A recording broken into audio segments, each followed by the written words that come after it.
একজন ফ্রান্স বসে বলতেছেন উনি তো বড় স্বৈরাচার। আরে ভাই, আমি যদি স্বৈরাচার তোরা দূরে আছে, তোরা দুরাচার। আমি স্বৈরাচারকে তাড়িয়েছি, আমরা স্বৈরাচারকে তাড়িয়েছি, একবার না কয়েকবার। আমরা 90 এরশাদের বিরুদ্ধে এরশাদকে তাড়িয়েছি এবং 90 91 এরশাদ চলে যায়নি। আমরা 81 থেকে 90 পর্যন্ত এরশাদের বিরুদ্ধে আন্দোলন করেছি, আমরা স্বৈরাচার তাড়িয়েছি। আমরা 17 বছর হাসিনার বিরুদ্ধে লড়াই করেছি, আমরা স্বৈরাচার তাড়িয়েছি। আর আপনারা বলেন ওই আপনারা কেউ আমেরিকা কেউ ফ্রান্স বসে বসে সব করে ফেলাইছেন, আমরা বসে বসে ঘাস কাপড়ি লাগাতে হবে। তো প্রিয় ভাইরা, আমার কথাগুলো তিক্ত হতে পারে, আমার সাংবাদিকদের অনুরোধ জানাবো যদি, এবং আপনারা যারা নাকি ফেসবুকে লেখেন, যদি আমার এই বক্তব্যের বাইরে কেউ কোনো কথা আবার লিখে দেয়, দয়া করে আপনারা জবাব দিয়েন, দয়া করে আপনি জবাব দিয়ে সত্যি কথা বলেন। মির্জা আব্বাস 2 নম্বর কথা বলে না, 2 নম্বর কাজ করে না, এই কথা মনে রাখবেন। আরেকটা আছে, ওই এই আমেরিকাতে প্রেসিডেন্ট থাকে, আমি খুব আশ্চর্য হয়ে যাই জানেন, আমেরিকা থাইকা এত সুন্দর বাংলা গালি কেমনে শিখলো, এত চোস্ট বাংলা গালি দিতে পারে ভাই। ওর বাপ মা ওরা খুব ভালো শিখাইছে, কিন্তু ওর বাপ মা ওকে গালি দেওয়ার স্কুলে ভর্তি করেছিল, আমি খুব শিওর। এবং ওর বাপ মা গালি দেওয়ার মাস্টার ছিল, আমি খুব শিওর।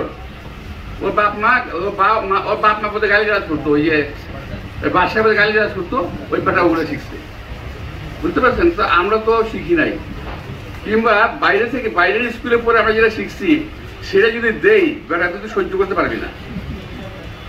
তো আমি যাই হোক, আমি আবারও বলছি, আমার বক্তব্যটা ছিল যারা নাকি আরেকটা আসছে, আরেকটা দেখেন বক্তব্য কিভাবে ধ্বংস করে। এই যে আমার পাশে বসে রয়েছে আমার জামাতের ভাই, আপনাকেও বলছি ভাই, কিছু মনে করেন না। আমি বলছিলাম একটা মিটিংয়ে নবীউল্লাহ নবীরে জেলে দে, তারপরে আমি ওর কথা বলবো না, বুঝতে পারছেন? নবীউল্লাহ নবীরে জেলে দে, অর্থাৎ আমি বিভিন্ন লোকের মুক্তির কথা বলতেছিলাম। তো নবীউল্লাহ নবী আমার পাশে বসে কথা খেয়াল করবেন, পাশে বসে রয়েছে। তো সামনে থেকে স্লোগান হচ্ছে নবী ভাই, নবী ভাই, নবী ভাই। আমি কার কথা বলতেছো? বলেন নবী ভাইয়ের কথা বলেন। আমি নবী কি জেলে গেছে? না, আমি একটু নবীরা জেলে দে, তারপরে আমার কথা বলবো না। এই কথাটাকে বিকৃত করে ভাই কিভাবে লিখতেছে, এইটা করছে কে কে ভাই? আপনি দয়া করে আপনার দলের দিক খেয়াল রেখেন প্লিজ, আপনার দলের দিক। এই যে এডিটিং করতেছেন, নামাজ পড়েন, রোজা রাখেন, নামাজের কথা বলেন, দাড়ি রাখেন, টুপি পরেন, কেন এই কাজগুলো করেন? এটা তো পরস্পরিকাতরতা, এটা তো অন্যজনের ক্ষতি করা। এই ক্ষতিটুকু করলে মাপ পাবেন না, এটা কি জানেন কত বড় ক্ষতি হচ্ছে?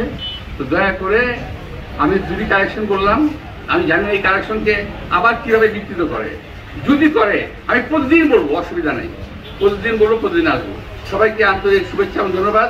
আমি সাংবাদিক ভাইদের এবং সকল সাংবাদিক ভাইদেরকে আন্তরিক শুভেচ্ছা ধন্যবাদ জানিয়ে, বিশেষ করে আমার যে সিনিয়র সাংবাদিক ভাইরা আমার গাইনে বাইরে দিকে আছেন, আমার সামনে আছেন, সবাইকে অনেকদিন পরে দেখলাম, ভালো লাগছে। তো আমি বাবুলের আমন্ত্রণের জন্য এবং প্রেসিডেন্সি আমন্ত্রণের জন্য আমি ধন্যবাদ জানিয়ে শেষ করছি। সবাইকে ধন্যবাদ।